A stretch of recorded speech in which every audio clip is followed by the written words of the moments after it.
Construir um navio de grande porte é uma das tarefas de engenharia mais complexas e desafiadoras que a humanidade pode realizar.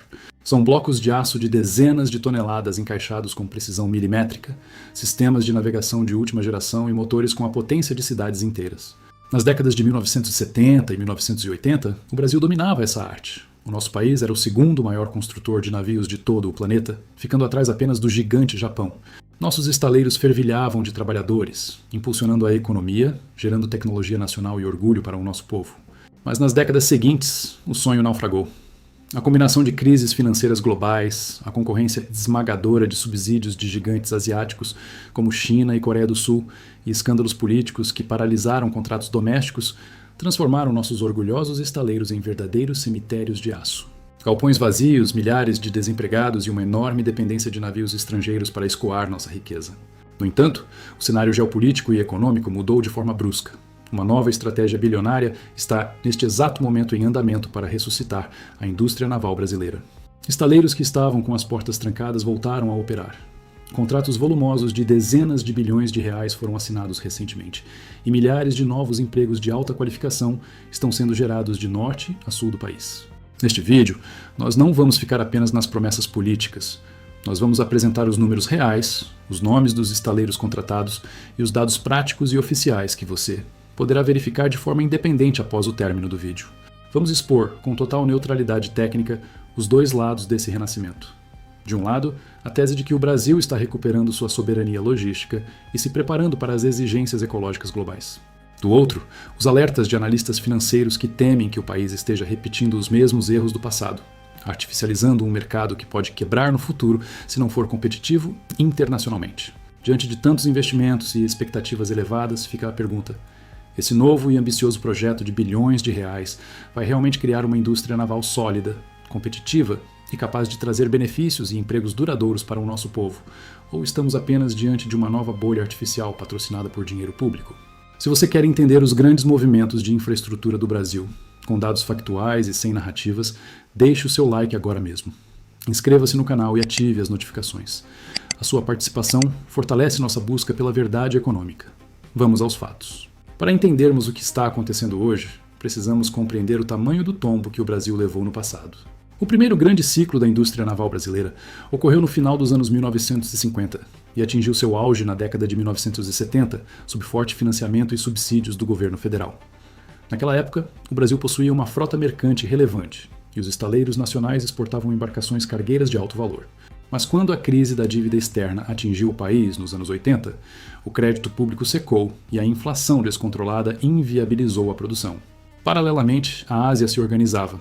Países como a Coreia do Sul e a China entenderam que a construção naval era um setor de segurança estratégica nacional e passaram a subsidiar suas montadoras de navios de forma maciça, barateando o preço do frete e do aço.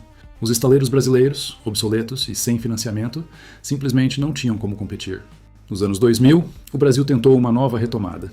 Com a descoberta das gigantescas reservas de petróleo do pré-sal e a criação do Fundo da Marinha Mercante, o governo apostou alto na reativação dos estaleiros domésticos através de regras rígidas de conteúdo local, que exigiam que grande parte das plataformas e navios da Petrobras fossem obrigatoriamente fabricados no Brasil. O setor viveu uma explosão temporária, chegando a empregar cerca de 80 mil trabalhadores. Porém, as regras de conteúdo local foram desenhadas acima da capacidade de entrega nacional da época. Sem infraestrutura tecnológica suficiente, os projetos sofreram atrasos monumentais de anos e estouros de orçamentos de bilhões de dólares.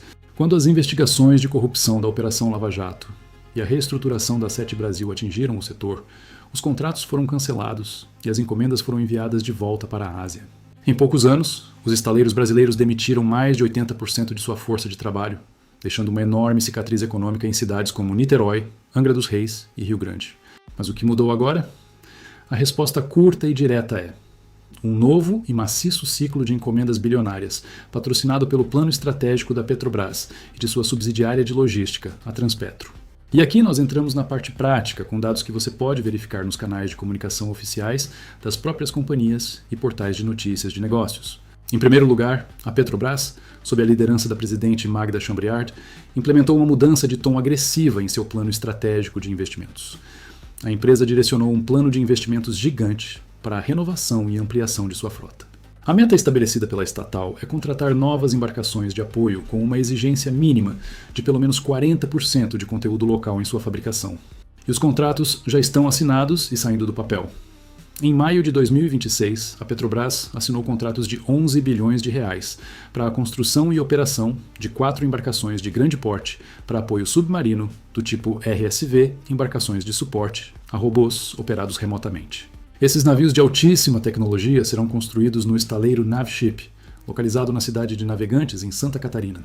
O projeto prevê a criação de aproximadamente 7 mil empregos diretos e indiretos na região catarinense, e a exigência de conteúdo local atinge níveis impressionantes de até 80% na fase de construção.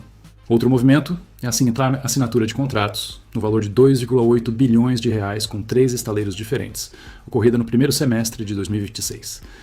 Esse pacote prevê a construção de 5 navios gazeiros de grande porte, além de 18 barcaças e 18 empurradores. Os 5 navios gazeiros serão integralmente construídos no estaleiro Rio Grande, no Rio Grande do Sul, trazendo de volta o fôlego industrial para uma região severamente castigada por crises passadas. As 18 barcaças de transporte de carga serão fabricadas pelo estaleiro Bertolini Construção Naval, localizado na Amazônia. Os 18 empurradores logísticos serão montados pela Indústria Naval Catarinense, em Santa Catarina. Além disso, a Transpetro assinou formalmente em junho de 2026 o contrato com o estaleiro Rio Grande para a construção de 4 novos navios do modelo MR1 de transporte de combustíveis e derivados, um projeto que faz parte do robusto programa Mar Aberto de renovação de frotas da estatal. São canteiros de obras que voltaram a operar com contratos jurídicos firmados e cronogramas de entrega já iniciados. Quando analisamos a injeção dessas dezenas de bilhões de reais na indústria naval, precisamos traduzir o que isso significa na vida prática do cidadão comum brasileiro. O benefício vai muito além de meramente colocar chapas de aço sobre a água. O primeiro grande benefício é a geração de emprego e renda qualificada em massa. A indústria naval tem uma das cadeias de emprego mais extensas de toda a economia. Para cada um emprego direto criado dentro do estaleiro, como soldadores, montadores, eletricistas de alta potência, mecânicos industriais e projetistas de software, o mercado gera de 5 a 6 empregos indiretos na cadeia de fornecedores de autopeças, siderurgia, metalurgia, alimentação e transporte. No evento de anúncio das obras de Rio Grande e do Recôncavo Baiano, por exemplo, mais de 90% das vagas de trabalho criadas estão sendo ocupadas por moradores das próprias comunidades locais. Famílias inteiras estão voltando a ter renda digna e poder de compra. O segundo ponto é o combate ao custo Brasil e a redução da evasão de divisas. Hoje, o Brasil gasta anualmente bilhões de dólares em fretes pagando armadores estrangeiros para levar nossa soja, nosso minério e nosso petróleo para outros continentes. Ao construirmos e operarmos nossa própria frota sob a bandeira brasileira, esse dinheiro de frete deixa de ser enviado para fora do país e passa a circular e ser tributado aqui dentro, gerando receita interna e fortalecendo as reservas cambiais do nosso Banco Central. Além disso, há um enorme salto em sustentabilidade e inovação tecnológica. Os novos navios encomendados pela Petrobras e Transpetro em 2026 estão sendo projetados com motores de propulsão híbrida mais eficientes e menos poluentes, adequando-se às exigências internacionais de descarbonização marítima. Essa tecnologia de ponta desenvolvida no Brasil capacita nossos engenheiros para competir na produção de navios modernos do futuro, posicionando a nossa marca industrial no cenário internacional. Contudo, como o nosso compromisso aqui é com a veracidade dos fatos e a total imparcialidade analítica, é nosso dever acender o sinal de alerta e expor as preocupações dos economistas mais céticos do mercado. O grande temor do mercado financeiro é que o Brasil esteja repetindo o erro do protecionismo excessivo que arruinou a retomada dos anos 2010. Economistas alertam que o conteúdo local não pode ser usado de forma dogmática e forçada. Se a Petrobras exigir que praticamente tudo seja feito no Brasil a qualquer custo, mesmo que o estaleiro nacional cobre muito mais caro e leve o dobro do tempo de um estaleiro na Coreia do Sul para entregar o mesmo navio, a estatal brasileira pode sofrer prejuízos operacionais pesados. No final das contas, se a Petrobras gasta mais do que o necessário com seus navios, sobra menos dinheiro para investimentos em refino ou pagamento de dividendos para seus acionistas. O segundo grande risco envolve a sustentabilidade a longo prazo dessa indústria. Uma fábrica de navios não pode sobreviver dependendo de um único cliente, que no caso é a Petrobras. Se daqui a alguns anos houver uma mudança de governo, uma queda severa no preço internacional do barril de petróleo, ou uma nova alteração na diretoria da estatal que decida paralisar as encomendas nacionais, os estaleiros brasileiros voltarão a quebrar da noite para o dia. Para que a indústria naval brasileira seja verdadeiramente sólida e sustentável, ela precisa usar essa onda de encomendas de 2026 para se modernizar tecnologicamente, alcançar ganhos de eficiência de escala e passar a competir de igual para igual no mercado internacional, conquistando clientes privados do mundo inteiro para realizar reparos navais e construir embarcações sem depender eternamente do colo protetor e financeiro do Estado brasileiro. Analisando de forma fria todos os dados apresentados, a verdade é que o renascimento da indústria naval brasileira em 2026 é um fato incontestável e altamente positivo para a economia real, trazendo empregos dignos, reativando polos industriais importantes e impulsionando a logística nacional. A oportunidade de ouro de reescrevermos essa história de orgulho nacional está em andamento nos estaleiros de Santa Catarina, do Rio Grande do Sul, da Bahia e do Amazonas. O grande divisor de águas entre o sucesso permanente e o fracasso do passado será a maturidade técnica de nossos gestores. O Brasil precisa saber equilibrar o fomento ao emprego nacional com as regras cruas de eficiência, custo e competitividade global do livre mercado. Somente assim garantiremos que as embarcações brasileiras naveguem de forma segura, competitiva e próspera pelos mares de todo o mundo pelas próximas décadas.